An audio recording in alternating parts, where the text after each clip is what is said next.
ஐஸ்கிரீம்னு சொன்னா யாருக்கு தாங்க பிடிக்காது? அந்த ஐஸ்கிரீம்ல எவ்வளவு பிராண்ட் இருந்தாலும் இந்த அமுல் ஐஸ்கிரீமுக்குன்னு ஒரு தனி கூட்டமே இருக்காங்க. அந்த அமுல் ஐஸ்கிரீம் சொல்லி ஹிஸ்டரியை பத்தி தான் நம்ம இன்னைக்கு இந்த வீடியோல பார்க்க போறோம். 1946ல பால் வியாபாரிகள்லாம் அவங்களுடைய பாலை ரொம்ப கம்மியான விலைக்கு தான் நஷ்டத்துல வித்துட்டு இருந்தாங்க. அப்போ ஏழை விவசாயிகளுக்காக சரியான விலையில அவங்களுடைய பாலை விற்கணும் அப்படின்னு சொல்லி சர்தார் வல்லபாய் பட்டேல், ட்ரிவாண்ட்ராஸ் மற்றும் மொரைச்சி அப்படிங்கிற 3 பேர் சேர்ந்து 1946ஆம் ஆண்டு அமுல் கம்பெனியை இந்தியா முழுக்க அறிமுகப்படுத்தினாங்க. அமுல் கம்பெனியோட வளர்ச்சிக்காகவும் ஒரு சிறந்த தொழிலாளியாக முதலாளியாகவும் ஒரு நபர் தேவைப்பட்டார் அப்படின்னு புரிஞ்சுக்கிட்ட ட்ரிவாண்ட்ராஸ் இதுக்காகவே வர்கீஸ் குரியன் அப்படின்றவரை இந்த நிறுவனத்தோட இணைச்சுக்கிட்டாரு. வர்கீஸ் குரியன் அமெரிக்கால மாஸ்டர் ஆஃப் சயின்ஸ் முடிச்சிருக்காரு. இவ்வளவு படிச்ச ஒரு நபர் நினைச்சா பெரிய பெரிய வேலைக்கெல்லாம் போய் நல்லாவே சம்பாதிக்க முடியும். ஆனா ஒரு பால் கம்பெனில வந்து வேலை பார்க்கறது பல பேருக்கு ஆச்சரியமா தான் இருந்துச்சு. ஆனா இவர் இல்லைன்னா இன்னைக்கு அமுல் நிறுவனமே கிடையாதுன்ற அளவுக்கு இவரோட அர்ப்பணிப்பு பெரிய அளவுல இருந்திருக்கு. அப்போ இருந்த சமயத்துல பாலிசன்ஸ் டைரி அப்படின்ற ஒரு கம்பெனி தான் இந்தியாலேயே ரொம்ப முக்கியமான கம்பெனியாகவும் ரொம்ப விலை கம்மியான பாலை வாங்கி அதை நிறுவனத்து மூலமா அதிக விலைக்கு வச்சு வித்துட்டு இருந்த கம்பெனியாகவும் இருந்துச்சு. மக்களுக்கும் வேற வழி இல்லாதனால அவங்க பாலை கொண்டு போய் இங்கேயே வித்துட்டு இருந்தாங்க. இதை தடுக்கணுன்றதுக்காக தான் மக்கள் மத்தியில முதல்ல அமுல் நிறுவனத்துக்கான நம்பிக்கையை வர வைக்கணும். பாலிசன்ஸ் டைரியை விட அமுல் நிறுவனம் எந்த அளவுக்கு பல வியாபாரிகளுக்கு வேலை கொடுத்திருக்காங்கன்னு புரிய வைக்கணும். அவங்களுடைய விற்பனையாளர்களை கூடிய விரைவில் பாலிசன்ஸ் டைரியை விட்டு அமுல் டைரி கம்பெனிக்கு வந்து ஜாயின் பண்ணணும் அப்படின்னு பல மக்கள் கிட்ட இவங்க விழிப்புணர்வு ஏற்படுத்த ஆரம்பிச்சாங்க. இதுக்காக எவ்வளவோ முறை சட்டப்பூர்வமான பிரச்சனைகளையும் இவர் மாட்டிருக்காரு. ஒரு கட்டத்துக்கு மேல மக்கள் எல்லாருக்கும் புரிய வந்துருச்சு. இதுல இருந்து அமுல் நிறுவனத்தோட இணைய ஆரம்பிச்சாங்க. அதுக்கப்புறமா மக்கள் எல்லாரும் அவங்களுடைய பாலை அமுல் நிறுவனத்துக்கே விற்க ஆரம்பிச்சாங்க. இதை வச்சே குஜராத்ல இருந்து இந்தியா முழுக்க அமுல் நிறுவனத்துடைய பால் விநியோகம் செய்யப்பட்டுச்சு. மக்களும் இந்த அமுல் நிறுவனத்தோட விலை கம்மியான பாலை பார்த்து வாங்கவும் ஆரம்பிச்சாங்க.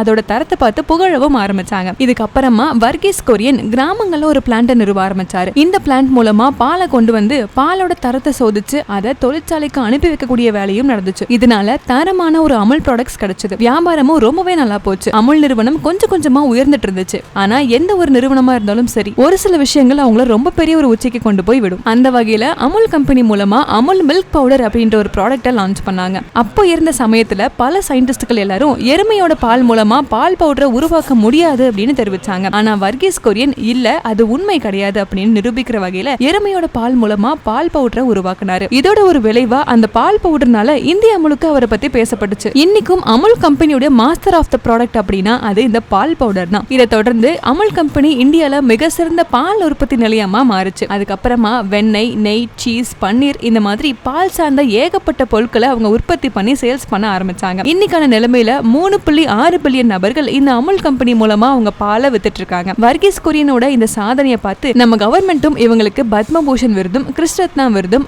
பத்மஸ்ரீ அவார்டும் கொடுத்திருக்காங்க. 2012ஆம் ஆண்டுல அவர் இந்த உலகத்தை விட்டு பிரிஞ்சு போறாரு. இன்னைக்கு வர்கீஸ் குரியன் இந்த உலகத்துல இல்லனாலும் இவரை உருவாக்குன இந்த அமுல் கம்பெனி மூலமா இன்னைக்கான சமயத்துல ஒரு நுகர்வோருக்கு தரமான பாலும் ஒரு வியாபாரிக்கு சரியான விலையும் கிடைச்சிட்டு இருக்கு. இந்த வீடியோ பார்த்துட்டு இருக்க உங்களுக்கு அமுல் நிறுவனத்துல இருக்க எந்த ப்ராடக்ட் ரொம்ப பிடிக்கும்னு மறக்காம கமெண்ட் செக்ஷன்ல ஷேர் பண்ணுங்க.